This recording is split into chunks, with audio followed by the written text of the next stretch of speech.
What's up, Pickleheads? Tonight we're going to talk about 3 secret trick shots that can help you score a few extra points on the court. And who doesn't like a few extra points? Stick around. There might be a bonus 4th trick shot that I don't think you've heard of. What's up, boss? Sweet. That was a good intro, dude. First time. First try. Me and Spencer were just talking. I actually got this. I got a shipment from Selkirk. They're coming out with a new paddle. I don't know if you knew that, but I just heard about it today. All of a sudden, in my inbox, it's like a new order came into my mail. And I was like, I didn't order anything from Selkirk. And they're just sending me the new paddle. So I was really excited about it. But I guess it's a control paddle. It's the Vanguard Control or something like that. I don't know. But supposedly we're not supposed to talk about any of the details of when it's coming out. And I don't even remember. So couldn't tell you. But when I get it, I will be sure to show you guys it.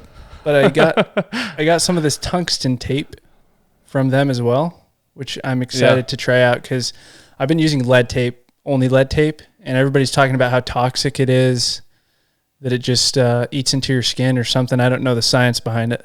I'm not a science guy, but I heard that it hurts you, so I'm excited to use this.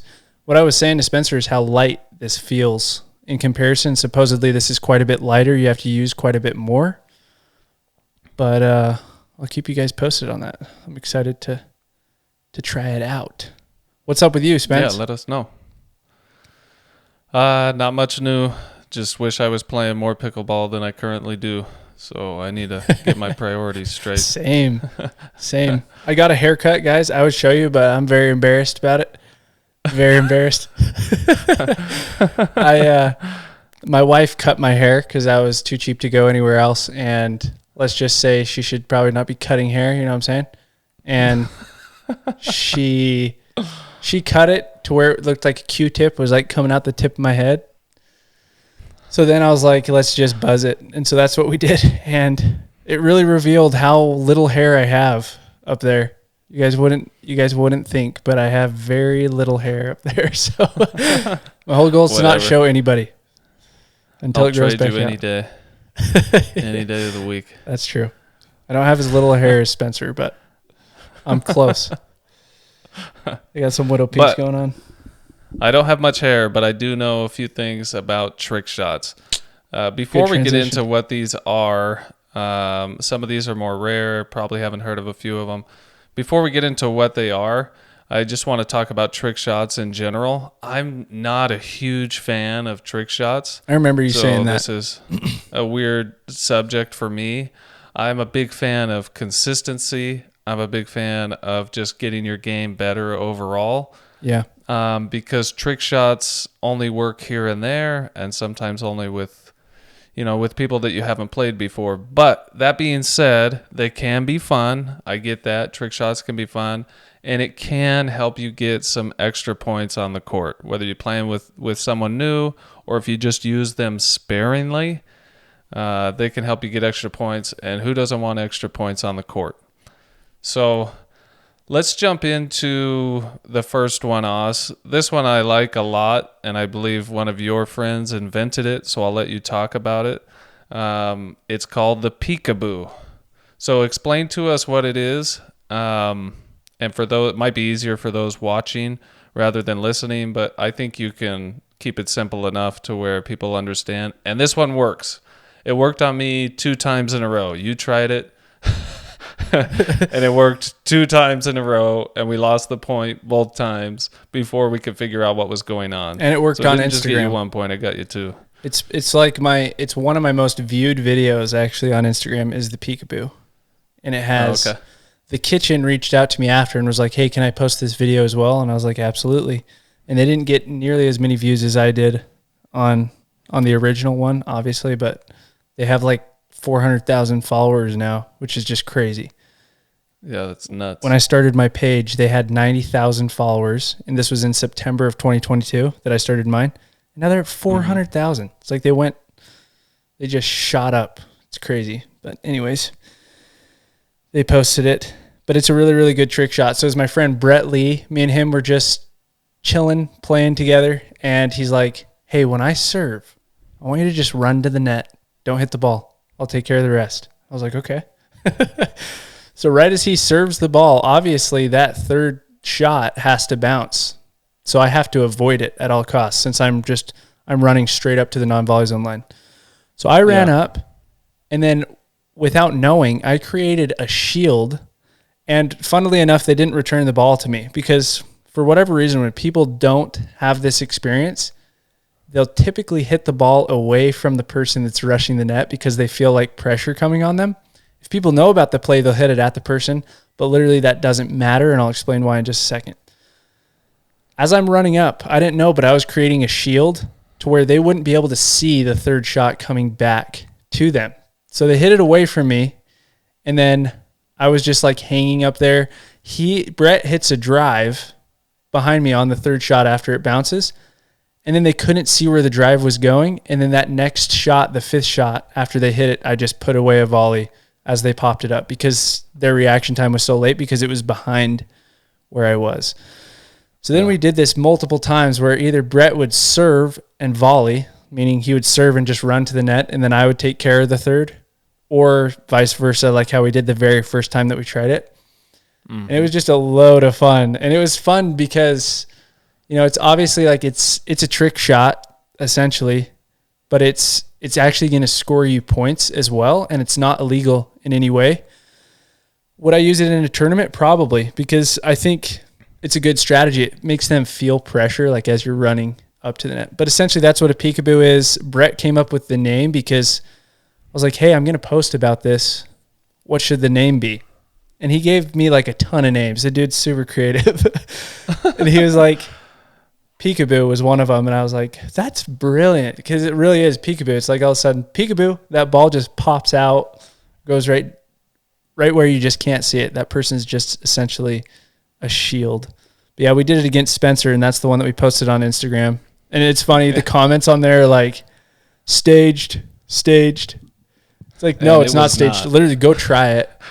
Go try it next time that you guys play, and you will see that it's not staged, because you get points by doing it. Change up who runs up, and yeah, you'll score some points. Just be ready to get that third. I think they either feel pressure or it's just pure confusion, or it's both of those things. Yeah. Like for me, it was confusion, and it worked on me twice in a row. I'm still pissed about it. It's confusing. Like, it shouldn't have worked, but it did 2 times in a row because it just really caught me off guard. And so I think even the second time that we did it, I hit it to your partner, like aiming at your partner, you know what I mean? And all she had to do was duck, and you were there for the third, and it threw us off a second time, and then we lost the point again. Yeah, it's so funny. It's crazy. Yeah, it's just peekaboo, I think with pressure and confusion, it's a legit shot. So let's walk them through it one more time, Oz. We're the serving team, and instead of waiting for the double bounce rule, instead of waiting for it to come back, one of you, either the server or their partner, will run up to the net. They may have to dodge a ball, so beware of that. They may hit it right at you. But big deal, dodge the ball. Your partner will cover that third, and it will most likely throw off the other team. Have you tried it with a third shot drop, Oz, or typically just a third shot drive? I think you got us both times with a third shot drive. Yeah, I think we've driven it every time. That's been the game plan. And what we figured out is you drive to kind of like above the head of the player, but the player that's up, that's going to poach the ball, your partner, that player needs to go to whatever side of the court the ball goes to. So you kind of need to make up a game plan. If the ball's going to go to the left, then that partner needs to move to the left, because their reaction is going to be late, and they're going to hit it back up the line to the left or to the right. So I think establishing that, but definitely a drive. I've never done it with a drop, just because they'd have a ton of time to get to the drop, whereas a drive, it just surprises them. Can't really see what's going on. I think it still might be slightly confusing with the drop, but I think the drive is the way to go. Yeah. For anyone that wants to try it out with the drop and let us know how it goes for you. But I would suggest a drive. It worked on me twice, and I'm not a pro by any means, but I feel like I can play pickleball, and I just felt stupid after those. Yeah, it's a fun play. Spencer, moving on to the next one. Tell us when you first heard about, or how did you first hear about an inside, this is the next trick shot, an inside out? Inside in? I guess it would be inside in, yeah. An inside in ATP. How'd you hear about it? First time I actually saw it was a pro, but it was on the APP tour, and it didn't get that much popularity. Who was it? What's the word that I'm looking for there? But it was Hunter Johnson. Okay. So he and his brother play together. They're twins. This one really throws off the opponent too. And so I immediately after, when we went to the courts, decided to try it out. Like wondering if it would work, because it obviously worked on them. And so it works because of two things. One, it throws off, I consider it a trick shot because it really throws off the opponent, because they're not looking for a ball to go in that way, and I'll explain how it goes in.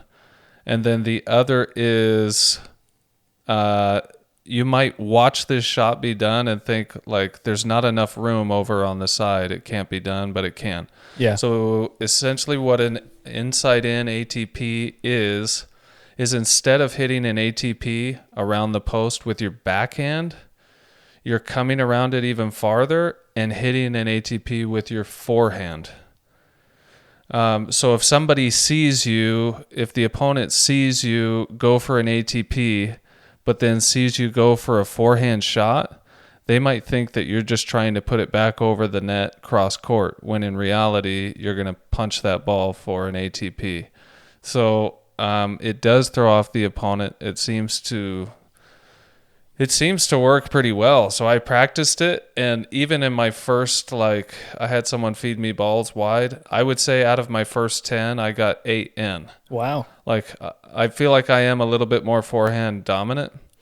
You would think that there's not enough room there, but there's definitely enough room, and there's definitely enough time. So try the inside in ATP. The second time I saw it done was, and you can explain this portion, was a video of yours that you had posted, some guy you were playing with that I'd never seen before, and his was nasty. Fast and nasty and really hard to read, I think because he was left-handed too. Mm-hmm. Yeah, first time I ever saw it, he was left-handed, and I got it on video, thankfully. And I was shocked when I saw it. And it's even trippier because he's left-handed. And so it's a just straight winner rocket too, because people are expecting, if you hit an inside-out shot and you're outside of the court, they don't expect that you are going to hit that ball down the line. They think automatically that ball is going to go inside out, back, cross court. They're just simply going to hit a dink with their forehand back cross court, but it just catches them off guard, and it's an instant winner. And you can hit rockets on that forehand side with that inside in as you come around the net post. But yeah, the guy's name's, I don't know if I already told them. Did I already say the guy's names or no? No. Brian Baker. He's a 5.5 plus player. He lives in, I think it's Seattle. Yeah. Wherever. Yeah, you had told me Washington. Somewhere in Washington, yeah. He's incredible, though. He's a really, really good player. Hits super hard. It's kind of an interesting game. He's really, really smart. But something I really like about his game is the fact that if he gets any ball that's slightly high, even if it's, waist height, he swings, and has super fast hands. And then he'll reset if it's at his feet. But other than that, he's just straight swinging, and then obviously dinking and stuff like that. But any volley that he can get out of the air, he's swinging. He has a sweet two-handed backhand. But yeah, he's who I first saw that trick shot from, and everybody was shocked at what hit them. But such a sick shot. I need to practice it. I've never hit one. Yeah, and you'll see when you practice it, it is doable. It doesn't seem like it. It seems like it's too difficult to do. Like, why bother? But then once you try it, you'll see that. I don't know. At least for me, and you're fairly forehand dominant too. You'll see that they'll just start to go in. Yeah, they're sick. To clarify, so this is done on the backhand side. If I'm right-handed, I'm going for a backhand ATP. I'm actually just bringing my body farther outside the court, and then hitting that ATP with a forehand. If I'm left-handed, same exact thing. It's just a mirror image. Instead of hitting it with my backhand, I'm hitting the ATP with my forehand from that right side. And it's anyway, it's a fun shot. It can get you some extra points. And that may be one that you don't have to use as sparingly, because an ATP is already hard to defend as it is. And then if you can add that, if you can do that consistently and add that aspect to it, it might be a trick shot worth adding to the arsenal, you know? Hey, side note, how many followers, how many subscribers do we have now on YouTube? I think as of today, like 964 Woo! or something like that. We're close. Close to that 1,000. Almost hitting that 1,000 mark. We'll be able to start for actually making some pennies. Yeah. Hey, for anyone watching on YouTube, if you haven't subscribed, please press pause, take 1 second to subscribe. It's really fast. And yeah, we'd appreciate that. Only if you like, we can hit only if you like our podcast though. Yeah. Maybe we can hit 1,000 before the next podcast. That'll be the goal. We better be able to. We're really close. Yeah. No, I think we can. All right, let's move on to trick shot number 3, Os. This, Austin has heard, is called the Houdini. I'm going to call it the Houdinky. I'll call it what I want. But you may have seen this one before, may have not. This is one of those that you're going to have to use sparingly, or maybe only with new people, because anyone that's decent is going to catch on real quick. But it'll get you a point the first time you use it, because it does throw people off, in my opinion. So, Os, explain to us the Houdini. Yeah, so Houdini is you're using your dominant hand to go out and hit a backhand. So whatever your dominant hand is, you're going to hit a backhand dink. And then last second, you switch hands from your dominant hand to your non-dominant hand, and you speed the ball up with your non-dominant hand straight up the line. So it looks like you're doing a backhand dink. You're about to hit it back cross court. Your non-dominant arm grabs the paddle, swings forward towards your opponent that's directly ahead of you, hits a winner on them as your dominant arm makes the motion as if it's hitting a dink. So then they watch your dominant arm and think, oh, they're hitting a dink. But no, your non-dominant arm just hit a winner up the line, grabbed onto the paddle and took control of the ball and hit a winner up the line. So it's called the Houdini because it's magic. It's like magic just happened.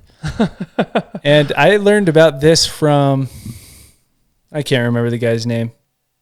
He's got a really funny channel, though. It's a good channel. Wish I could recommend it, but I can't remember his name right now. Yeah, I'm not sure where I saw it first.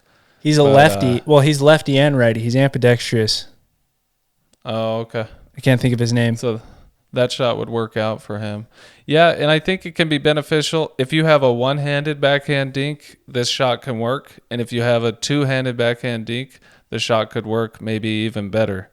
Definitely better. The idea is to make it look like you're dinking with if you're on the left side, make it look like you're dinking with your dominant or your right hand, while at the same time with your left hand pushing the ball down the line. Spencer, you just made a post about this, which I think that they should hear about too, because it's really important, is players will dink and they'll have a one-handed dink, okay, but they'll have a two-handed speed up. So they have a one-handed backhand, but then they have a two-handed speed up, and there's an inconsistency there because as soon as they put that second hand on, you know that they're going to speed up the ball. So what I recommend to everybody is getting in the habit of always having two hands on your paddle in your ready position and as you load up for the ball. Always having two hands, regardless of if you're loading to the backhand side or the forehand side. Otherwise, you're going to tell your opponents, hey, I'm speeding up the ball automatically because all of a sudden you go from one hand to two hands. So I liked that post. Yeah. Where you mentioned that. Yeah. I don't know how long ago that was. It makes sense. It was fairly recently. It makes sense if you think about it. Like, if I have a one-handed backhand dink, I know I need to migrate to the two-hand, and maybe I'll get there eventually. But I don't speed up with two hands. But if I did, it would be a tell. And I've seen that with so many people, even with pros, and they're working on that too. They'll have a one-handed backhand dink, and all of a sudden you see they put two hands on the paddle. that tells you instantly, okay, they're speeding up because they just put two hands on it. Yeah. And so that gives you, as the defensive player, extra time to be able to either block that ball or counter it. And anyway, it's best to either dink with two hands and attack with two hands, or dink with one hand and attack with one hand, so that you're not telling them every time that you're speeding up. So yeah, way to bring that up. I kind of forgot about that, but that's definitely related with this shot with the Houdini. Yeah, anyway, it's a fun two shot. hands on there. You can beat somebody at least once on it. What'd you say? Put two hands on there. Hey, a little snippet. I'm not sure what your extra trick shot's going to be, but Yeah. the one that I just saw recently that was absolutely legit is a ATP where James Ignatowicz, he inverts his wrist, so he's running for a backhand ATP, Oh, yeah. but instead he hits a forehand. I don't know how to explain it to you guys, but look it up. But he hits a forehand instead around the backhand side for a winner, and I'm pretty sure that was match point as well, which made it even cooler. But Yeah, I don't know if it was match point disgusting or game shot. point. I think it was a big point. But basically what he did was put his back to the net. He got beat on the point, really. Yeah. And it was his only option. And so he couldn't go tweener either because that ball was flying. And so in order to reach it, he put his back to the net and then sort of flipped his hand back like this. And yeah, that was a really fun ATP. I don't think you'll be able to do that consistently, but if you can, you'll most likely win the point. No one's expecting that. Yeah. That was a Yeah, legendary not at all. shot. What's your bonus one? So bonus, I'm going to consider this a trick shot because it does throw people off even at higher levels, even at the pro level. I've seen it in the past. I've posted about it in the past, but I really saw some success with Eric Lang doing it this past PPA tournament. So this was PPA Desert Ridge, which I believe is in Phoenix or just outside of Phoenix. Anyway, he and Zane Navratil did very well in the tournament, and I would say part of that was, I call these wind-up dinks, but he was throwing off the opponent by acting like he was going to speed up before he was dinking. And I saw that they had talked to some of the pros afterward, and they were like, do you think that had anything to do with, like, is that even worth doing?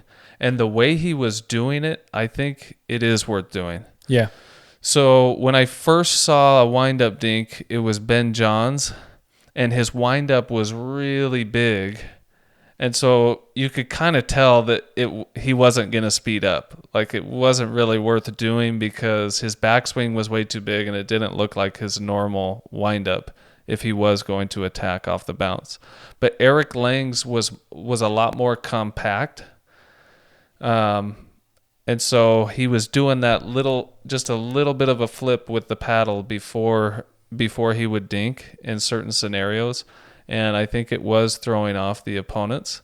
So that'd be something to practice too. Not having some huge backswing and then a dink, but maybe a little bit of something to actually make them believe that you're going to speed up, and then going for the dink, and then switching it up to where the key to the whole thing is it has to look like your real speed up. So that, okay, that one was a dink. He was acting like he was going to speed up. It was a dink. And then that happens again. But then maybe on the third time, he really does speed it up. And they're not quite ready for it because they thought it was going to be another dink. Anyway, I think it can be beneficial if you can really fine-tune your wind-up. But what do you think about it, Oz? You may be the complete opposite. No, it's interesting because the way that I see it is if someone does a wind-up like that, where it's very convincing that they're going to speed up the ball, my blood pressure goes up. So it's not so much that oh, they're going to trick me and actually speed up the next one or the third one or the fourth one. I'm going to be ready. I'm ready for it. But the problem is every time that I'm ready for it and it doesn't come, I feel like I'm about to fall off the edge of a cliff, right? And I'm holding my breath like, ooh, here it comes. And then it doesn't come. Right. Ooh, here it comes. And then what that's going to cause is just that little extra bit of stress and anxiety is going to cause you to pop up the ball on the next shot, or cause you to make a slight error, cause you to jump, because as you're building that up, you're losing air, stuff like that. So then you're going to jump, and then your eyes aren't going to be totally focused how they should be. You're going to turn into James Ignatowicz, shank every backhand counter because you're jumping every single time. And for some reason, he only does that against Ben Johns, but everybody else, he tends to keep his feet down after he hops 20,000 times. It's in his head. But yeah, I think that's the way that I see it. I think that that's how it can be such a good shot, is you're literally building so much pressure you're putting so much pressure on your opponents over and over and over again. And it's just false pressure until it actually happens and they're ready for it. But they're going to be off because their stress levels are going to be so flipping high. So it's such a good shot. I'm glad you didn't mention any tweeners or mention the Tweener King or something. Thought you were going to throw in Alshon. Nah, not this podcast. I just been thinking about that one lately. It was effective for him. It can be effective, and that's a really good point. I think that's why it is effective. It stresses him now out. You don't quite know when the speed up is coming, and also your anxiety level is probably a little bit higher, so you're not quite playing to your capacity or, at the level you want to be at. We've talked about this a lot. You want to be able to play pickleball at a certain level. Like if I'm going to go fight an MMA match, I want my blood pressure to be as high as it possibly can. I want to be pumped and psyched, and ready to go. But you can't do that with pickleball. If there's, between a 1 and a 10, you probably want to be at like a 4 or a 5, and maybe sometimes even lower than that. That's why pickleball is so different. Yeah. It's kind of chess, not checkers. Tough. So, yeah. It's tough. It's tough to control your emotions out there. And to give credit to Tweener King, I guess we could say, or Nick Kyrgios, is they'll hit frontwards tweeners rather than backwards tweeners. And you don't know where the ball's going. So that's just another added trick shot. But if you hit a tweener, you can put it down the line, you can put it cross court, and people just don't know where it's going. It works a lot better in singles because there's not someone on the other side next to their partner.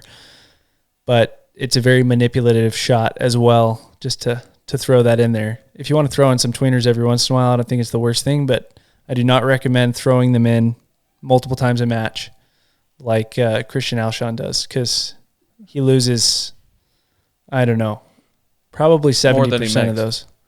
What? Yeah. He loses more than he makes. 100% loses more than he makes. He loses more than he wins. I'd say probably 70% or around there. So it's like, yeah, you looked kind of cool. It's not very hard to do a tweener.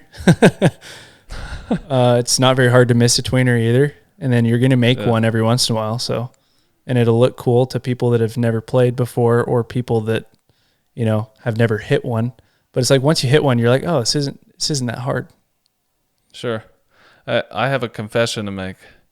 I have never hit a tweener in my life. A tweener? What about a front tweener, though? Never. Never? And I've done okay in pickleball, so... I think that's the same with a lot of trick shots. We're not saying you have to have these trick shots in your arsenal. Yeah. But if you want to get a few extra points here or there, you can get those points, and it can be fun. So maybe add some of these. Maybe add one of these. But definitely the peekaboo, I would try it out. Peekaboo is so fun. It works. Spencer has never hit a tweener because he has 4 kids. So he's been protecting the family jewels, obviously. He's thoroughly against hitting tweeners, clearly. I mean, 4 kids. Can you imagine? But yeah, peekaboo. Brett Lee came up with it while I was on the court with him. Was not my idea, but I was there, so we were both creators in a way, because hey, 2 people had to make it happen. You know what I'm saying? Yeah. But super fun shot. It takes 2 to make a thing go right. Yeah. All right. I'd continue on. Anything else today, Oz? I've lost my voice for some reason today. I don't know why. No, nothing else. That was a fun pod. I'm glad that we talked about it. Hopefully this gets a lot of views, because it's one of those things where the title will say trick shots, and I feel like it could pique people's interest, and at the same time I feel like it could make people be like, I'd rather learn about something more serious. It's like, yeah, you can actually win a lot of points by doing it. Yeah. So if you watched this, share it with your friends. We'd appreciate hopefully it. you did. And hit that subscribe button or hit follow if you're listening on Spotify and Apple. Appreciate you guys. And we'll check in next week. Peace. Later.